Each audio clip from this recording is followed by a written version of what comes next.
Alright, buckle in. So, my name's Jake, born and raised in Colorado. I've got sawdust in my veins and drywall under my fingernails. Been working with my hands since I was tall enough to hold a level. My old man was a builder, not the fancy kind, not a guy in a hard hat barking orders from a clipboard. I'm talking about the kind who sketched dreams on napkins and turned them into homes with nothing but sweat and a hammer so worn the handle had grooves where his fingers lived. That hammer? Yeah, I've still got it. Still use it. Still hear his voice sometimes when I hold it, like he's leaning over my shoulder going, "Steady, son. Don't let the nail boss you around." After he passed, I kinda drifted for a while. I was doing city inspections, code enforcement, zoning stuff, soul-sucking work, honestly. A lot of coffee, even more eye-rolling. That job made me realize the real power's never in the rules. It's in the people who twist them. I left after I called out one too many gray area projects getting greenlit by guys with friends in the right clubs. Anyway, when Dad died, he left me a piece of land way up in the mountains, Pinewood Estates, a small community tucked between the trees, like someone had sprinkled cabins down a long gravel spine. Cold air, loud crickets, no Wi-Fi unless the wind was just right. Pure magic.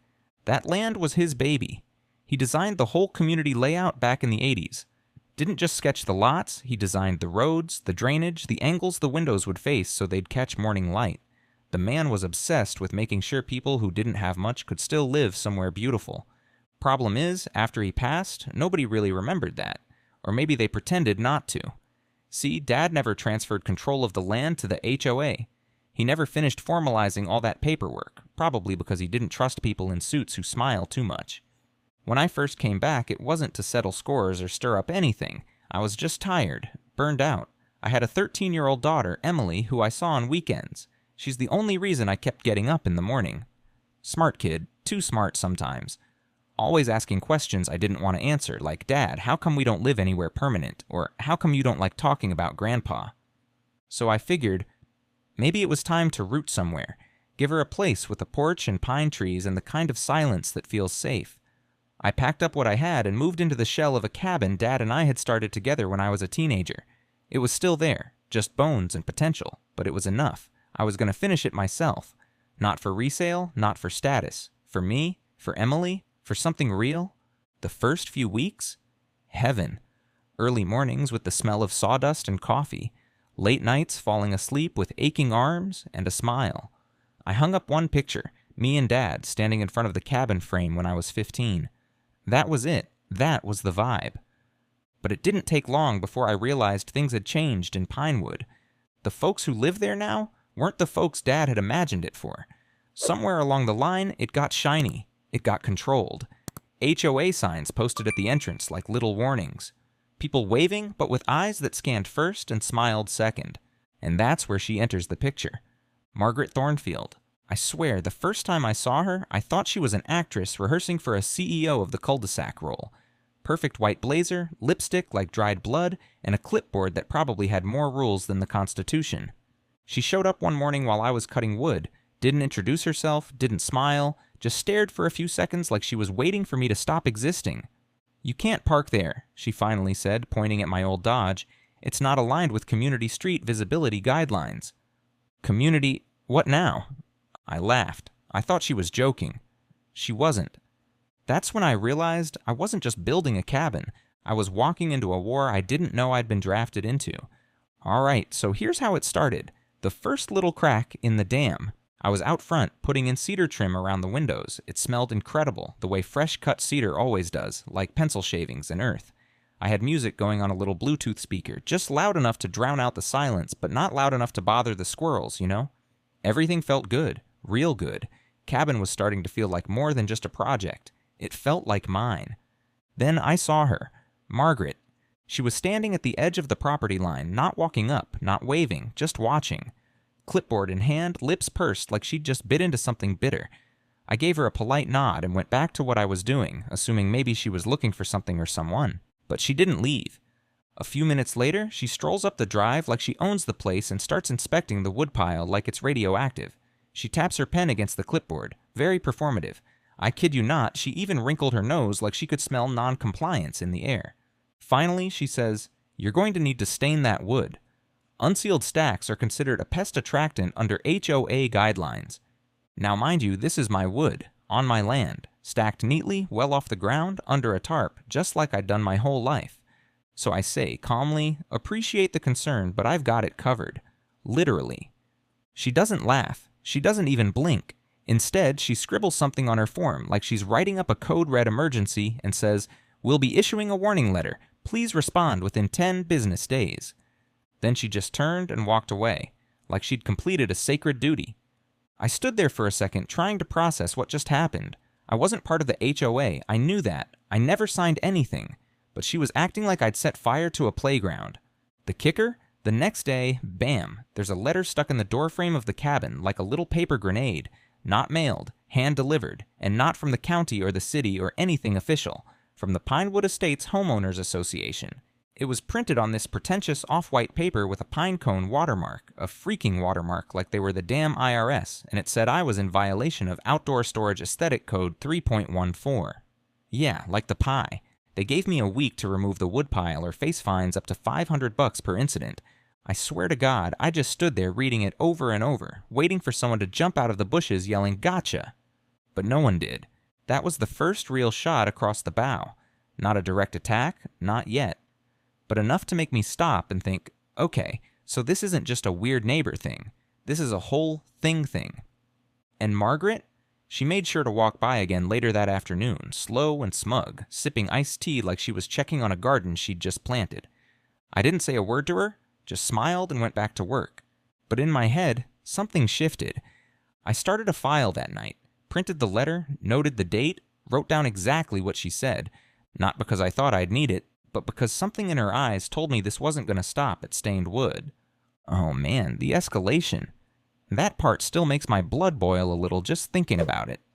See, I really did try to give Margaret the benefit of the doubt after the woodpile incident. I figured maybe she was just one of those people who got a little too excited about having some clipboard power. No big deal. I wasn't trying to pick fights. I just wanted to build my damn cabin in peace. But nah. Margaret didn't just not back off. She doubled down, then tripled. The first real move came a couple weeks later. I was digging a trench around the cabin for a French drain, trying to keep water from pooling near the foundation. It's basic maintenance stuff, something anyone with a brain and a shovel would appreciate. But apparently digging holes is a capital crime in Margaret's version of suburbia. I'm out there, covered in dirt, headphones in, sweating like a sinner in church, when a sheriff's cruiser pulls up. Not HOA security, actual law enforcement. At first I figured it had nothing to do with me, maybe a neighbor got robbed or something, but then I see the deputy walk straight up to me with that polite but firm face that cops wear when they're about to ruin your day. He says, "Got a call from a concerned resident. Said you're doing unauthorized construction and may have damaged shared utilities." Utilities? I nearly laughed. There's no shared anything out here. Every cabin's got its own well and septic. I tried to explain that, even showed him the county map that clearly outlines the boundaries, all of which I had saved in a binder just in case. He looked everything over, and to his credit, he didn't escalate. Said it all checked out, then added, "Sorry, man. Some folks around here got itchy fingers and speed dial. Gee, wonder who that could be." After he left, I went inside and checked the mailbox, another envelope from the HOA. This time it was a notice of unauthorized landscaping. Apparently digging dirt is now landscaping. And because I hadn't submitted a landscape change form, I was in violation, again. They attached a photo of me mid-dig, printed on glossy paper, circled in red marker like I was being hunted.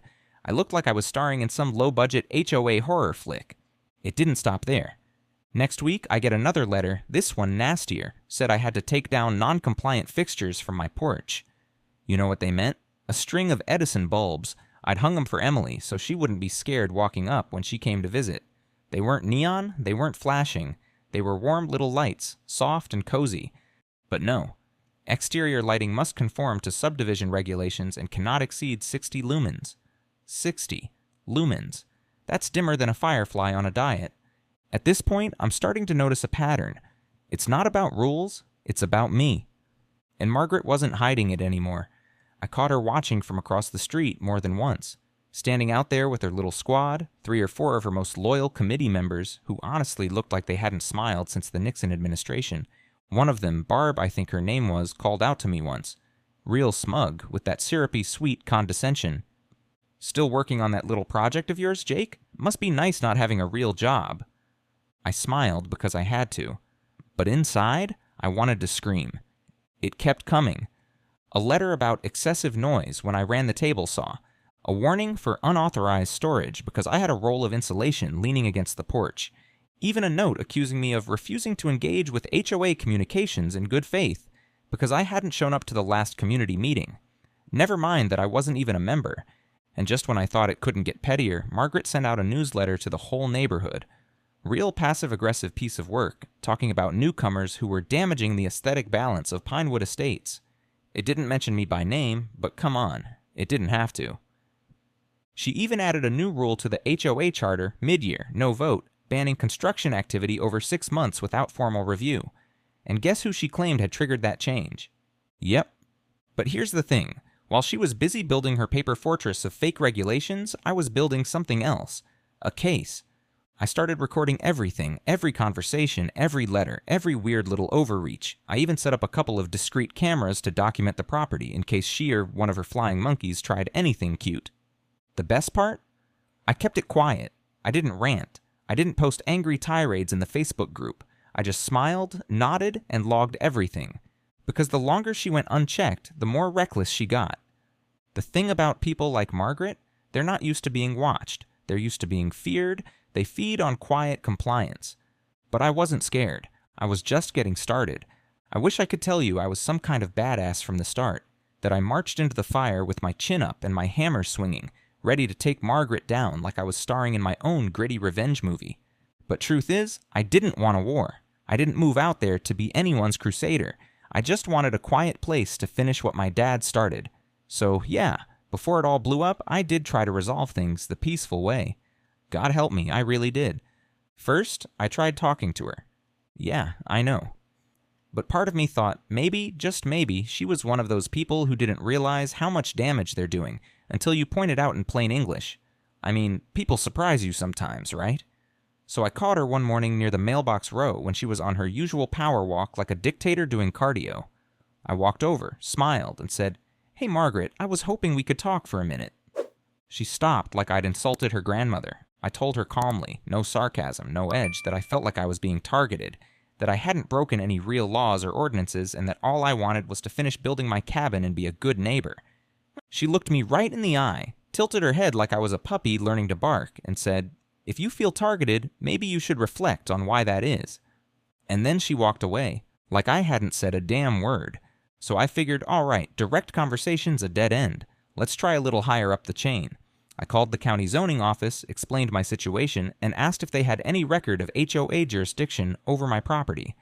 The woman on the line was polite, but clearly busy, said they had no such filing on record, nothing that gave Pinewood Estates HOA any legal standing over my cabin or the land it sat on.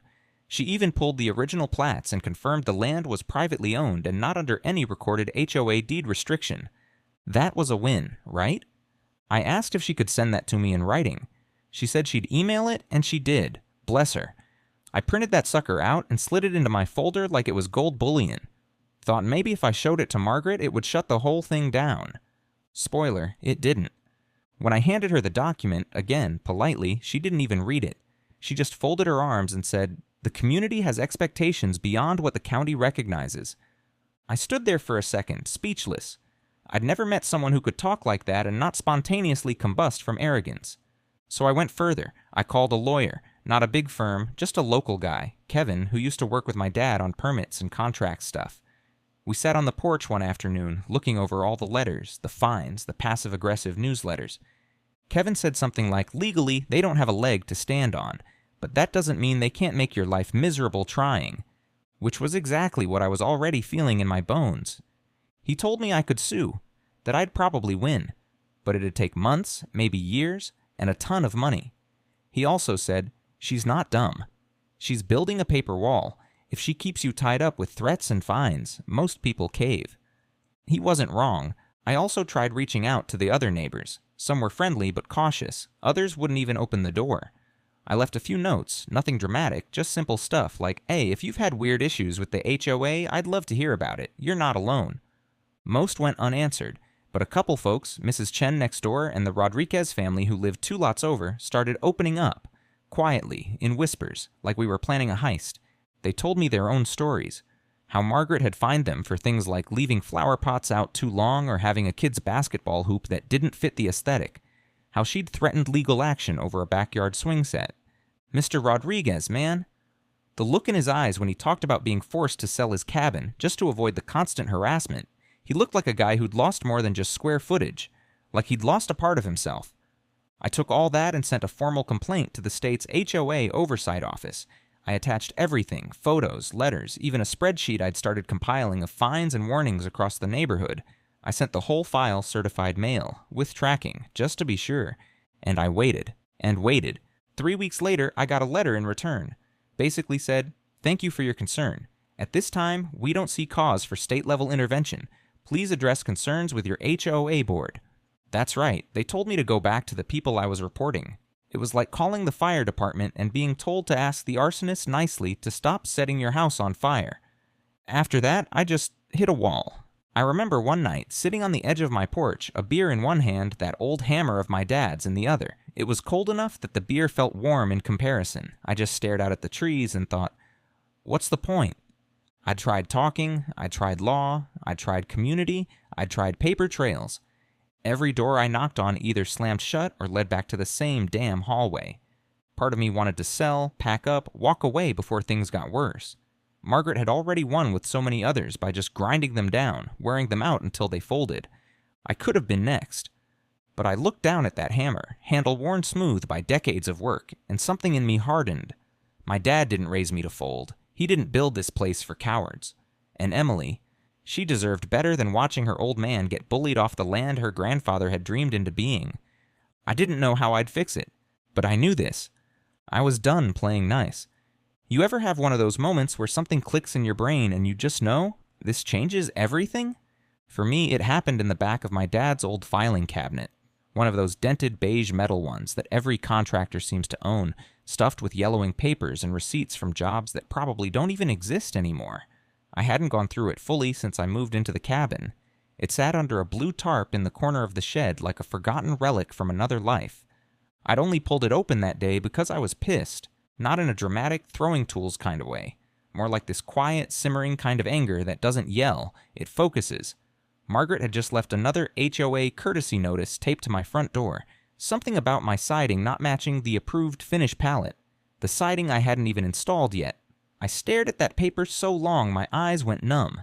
Then I crumpled it, walked out to the shed, and yanked the tarp off that old cabinet like I was about to go digging for buried treasure or a loaded gun. What I found was neither. It was a thin leather-bound portfolio, tied shut with this little strip of suede and labeled in my dad's handwriting, Pinewood Estates, Original Docs. I almost didn't open it. I figured I already had copies of the plats and deeds and stuff in my binder. But then I noticed something weird. There was a letter inside, an old one, folded neatly like it had been placed there with intention. It was from a law office, name I didn't recognize, dated back to when the community was first being built. I unfolded it, sat down right there on a paint bucket, and read. And the more I read, the more the hair on my arms stood up. It was a formal legal memo addressed to my father. Apparently, when he developed the land, he considered creating an HOA, like a real, filed with the state, here's the charter, HOA. But the letter made it crystal clear he never went through with it. In fact, the attorney advised against it, saying that unless my dad transferred ownership or management authority to a legal HOA entity, the land would remain fully and exclusively his. And here's the kicker. Attached to the letter was a notarized declaration signed by my dad, one I had never seen before, explicitly stating that Pinewood Estates was to remain under single-owner control, with no outside association granted legal governance unless future ownership formally transferred it. Which never happened. I just sat there for a while, completely still, holding this old, crispy paper like it was radioactive. If this was legit, and everything about it looked official, then it meant Margaret and her little fiefdom had zero legal authority over my cabin. Over any of it. They'd been operating a fake HOA, a fiction, a fantasy backed by nothing but intimidation, empty protocol, and enough letterhead to make people believe it was real. I couldn't believe it. And yet, I could. Everything made sense now. The bluster, the threats, the way Margaret dodged any direct legal confrontation, why every HOA communication came wrapped in passive-aggressive vagueness and never touched actual county law. It was smoke and mirrors. But that wasn't even the most shocking part. Buried under the declaration, tucked between old tax assessments and permit applications, was another folder.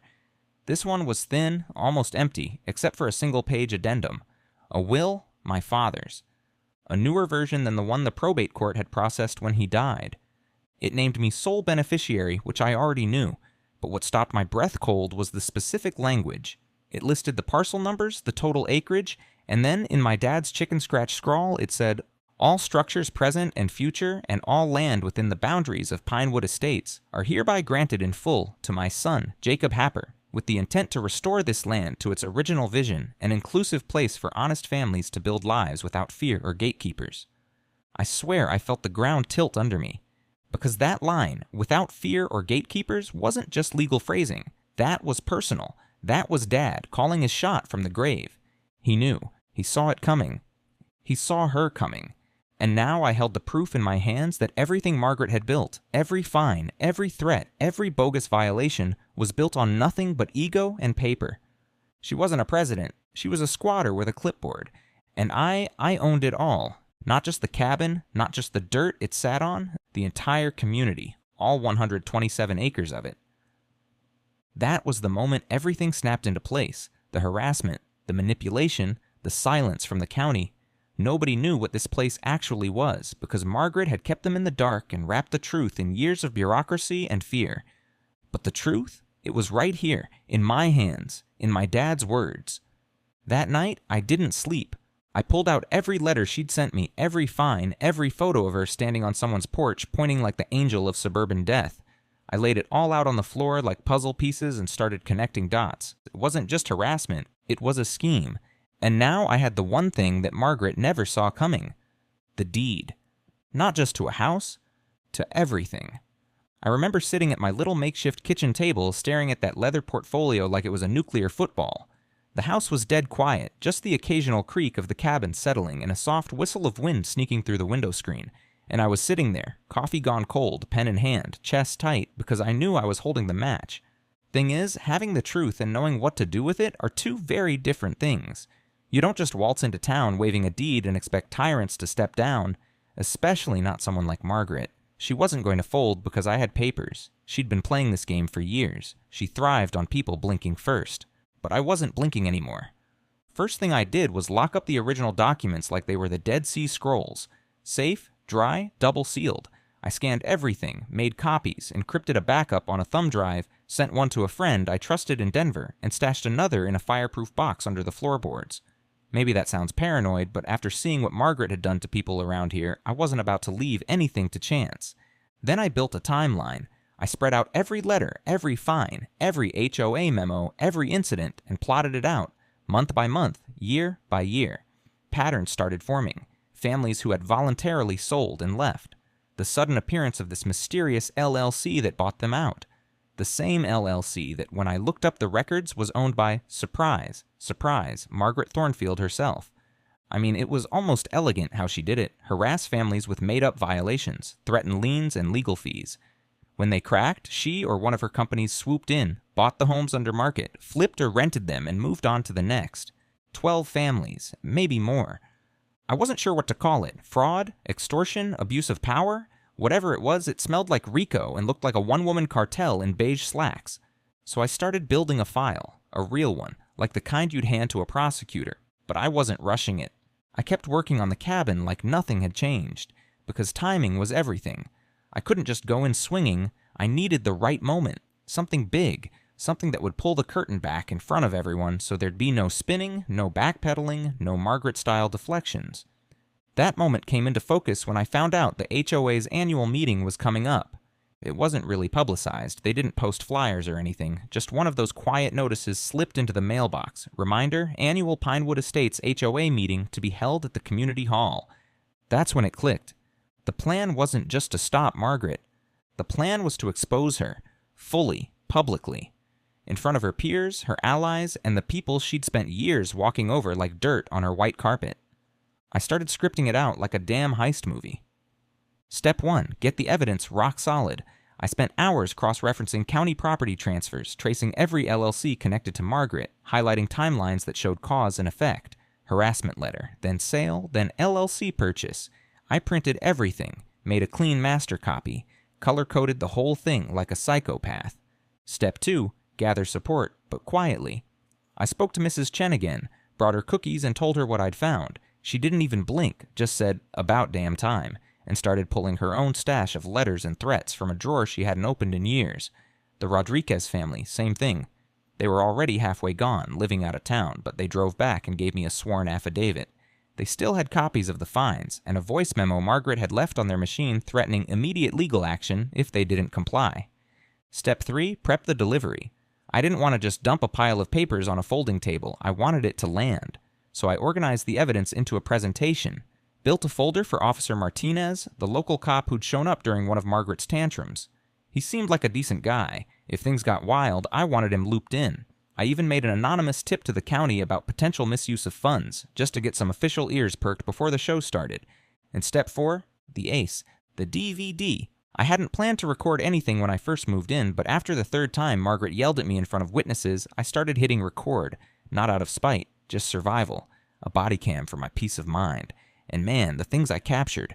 Rants about undesirables, bragging about pushing people out, mocking folks who don't belong in our kind of neighborhood. It was gold. It was damning. And I knew when I played that DVD, there would be no going back. That week leading up to the meeting, I barely slept. Not from nerves. Honestly, I felt more clear-headed than I had in years, but from focus. Everything had to line up. I had to stay calm. Because Margaret was still circling, still smug, still tapping her clipboard like a queen inspecting the peasants. She had no idea that I wasn't just some stubborn handyman in a dirty flannel. I was the guy holding the deed to her entire kingdom, and I was about to burn her crown down. The day of the meeting, I showed up early. Not to set anything up. Hell no.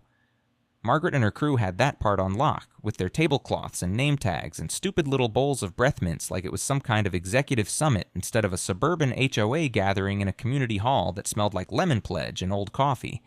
I came early so I could sit in the back and watch the room fill up. Watch who walked in with confidence, who avoided eye contact, who sat next to whom. The whole place was a chessboard, and every chair that scraped across that linoleum floor was another piece sliding into position. Margaret walked in like she was hosting the Oscars. She had this flowy scarf on, draped just so, and a binder under her arm thick enough to stun a raccoon. She made a big show of greeting people using phrases like community spirit and shared values in this voice that was so syrupy I was amazed the floor didn't get sticky. Then she saw me.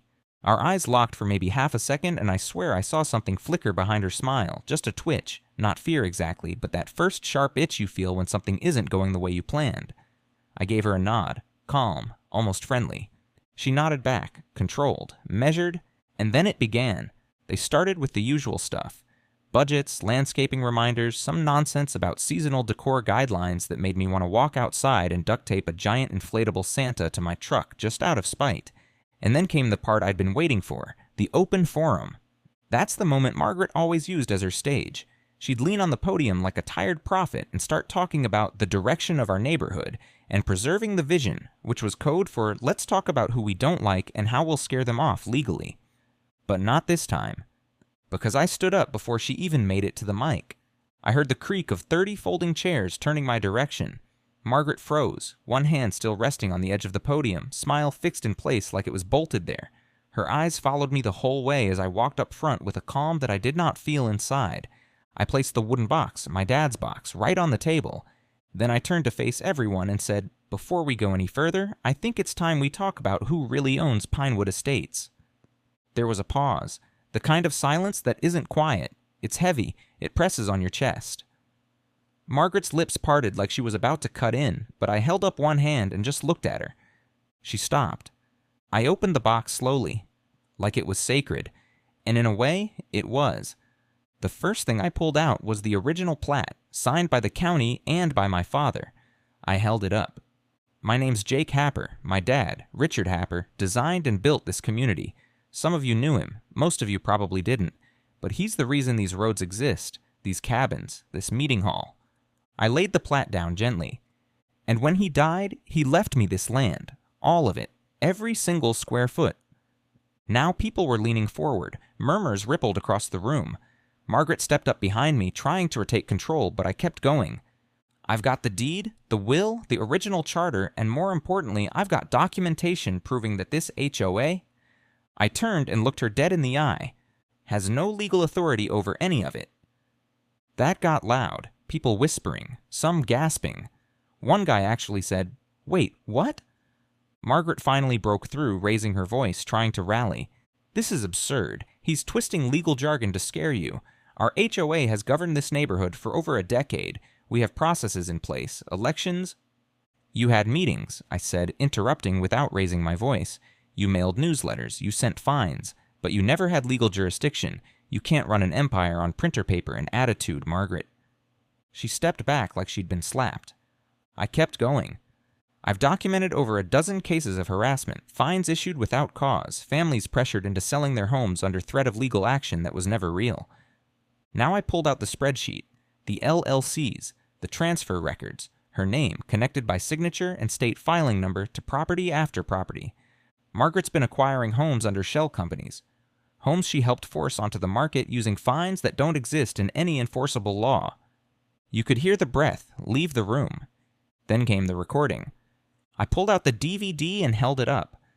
This is Margaret, on camera, admitting that she wanted to push out undesirables, saying things I won't repeat in here, but that you'll hear soon enough when this is submitted to law enforcement.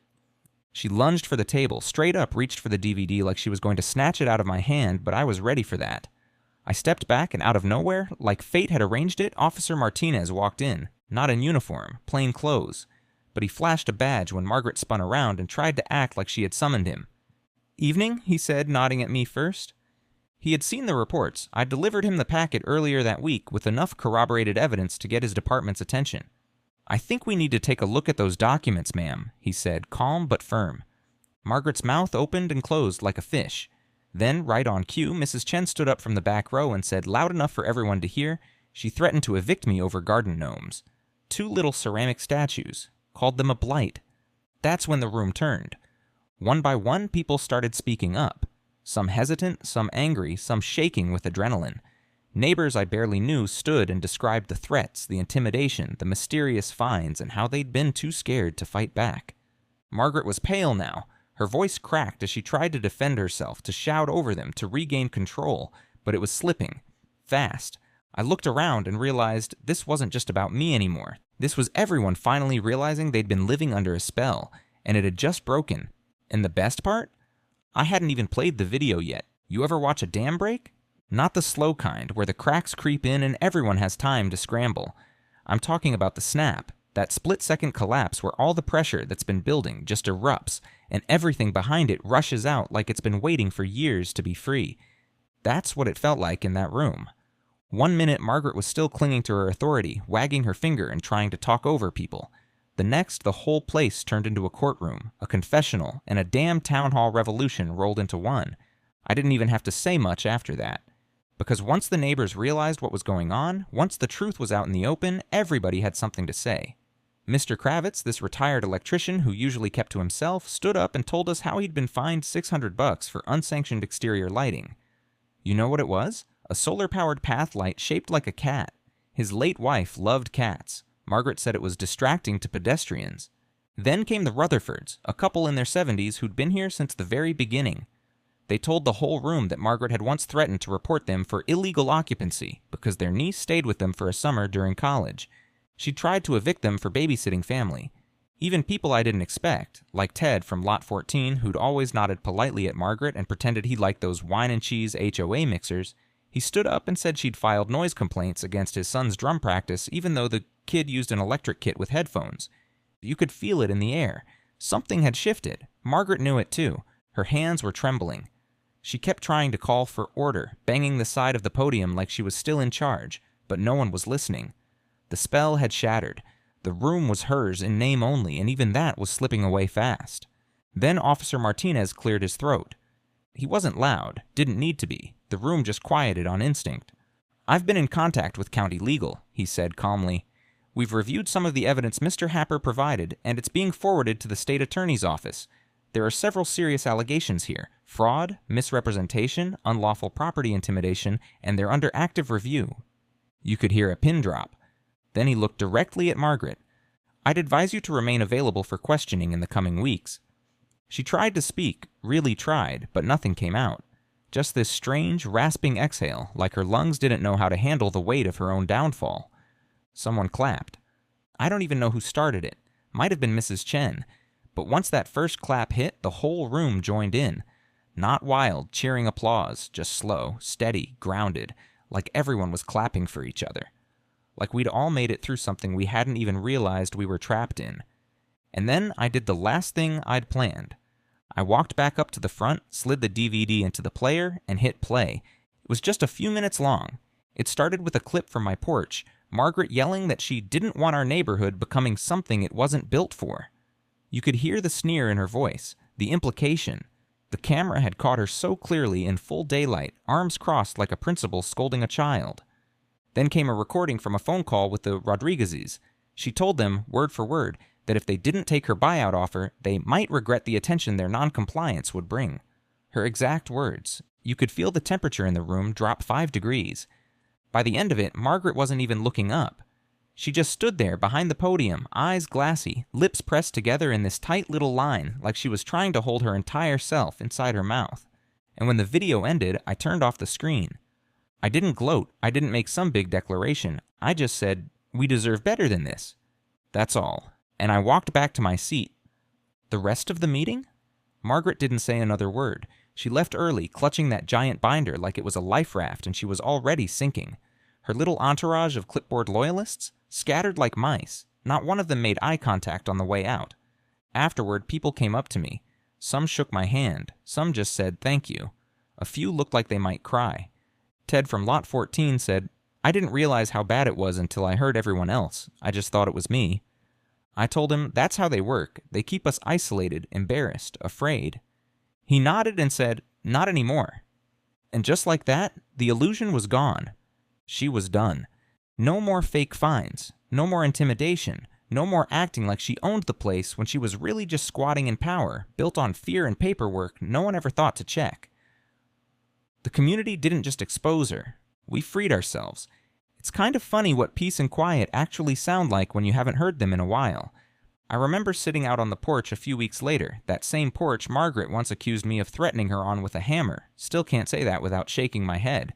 And I was drinking coffee real slow. No clipboard shadows, no notes taped to my door, just birds, a soft breeze, and the low hum of somebody mowing 2 blocks over, the kind of quiet that actually feels earned. The community changed after that night. You could feel it. At first, everyone was walking on eggshells, waiting to see if the other shoe would drop. People were cautious, smiles came a little slower, conversations lingered awkwardly in driveways. But then things loosened. Folks started talking more, like really talking. About what had happened, about how it made them feel. Like we were finally allowed to have honest conversations without being scared someone would report us for lawn color violations. I got to know neighbors I'd barely exchanged words with before. People who'd kept their heads down out of habit, just trying to get by without attracting Margaret's attention. We had potlucks in the park again. Someone brought a karaoke machine one night and we sang terrible 80s ballads until it was too dark to see the lyrics. The best part? Nobody asked for permission. The HOA officially dissolved.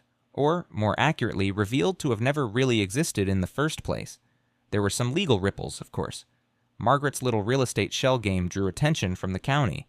Last I heard, there were investigations pending and a few nasty letters from some state agency with a long name. She quietly sold her cabin and skipped town before the fallout could hit full force. Just left. No goodbye. Not even a whisper. No one's really heard from her since. And you know what? I don't think anyone misses her. As for me, I kept the cabin. I thought for a while I might sell it, go somewhere warmer, maybe somewhere with fewer trees and even fewer insane self-appointed dictators in yoga pants. But the truth is, this place grew on me. I rebuilt the shed, fixed the plumbing, even got the fireplace cleaned and working again. And when I finished sealing the new siding, yes, the exact shade of cedar I wanted, HOA approved or not, I stepped back, looked at the place, and felt something I hadn't felt since I was a kid helping my dad build it the first time. Pride. I didn't win because I outsmarted anyone. I won because I stood my ground. I believed in what was mine, in what was right, and I didn't back down when it got uncomfortable. That's not something I've always been good at. There were times, especially toward the middle, when I wanted to quit. Just let her have her little empire and get on with my life. But I'm glad I didn't. Because now, when I sit on that porch, coffee in one hand, my dog asleep at my feet, and the air smelling like pine and fresh paint, I don't just see a house. I see freedom, earned the hard way. And the best part? When someone drives by and waves, I wave back. Not because I'm trying to avoid a fine or play the part of a good neighbor, but because I want to. Because I live in a place where waving doesn't come with conditions or a warning letter. Just a wave. And that, my friend, is what home is supposed to feel like.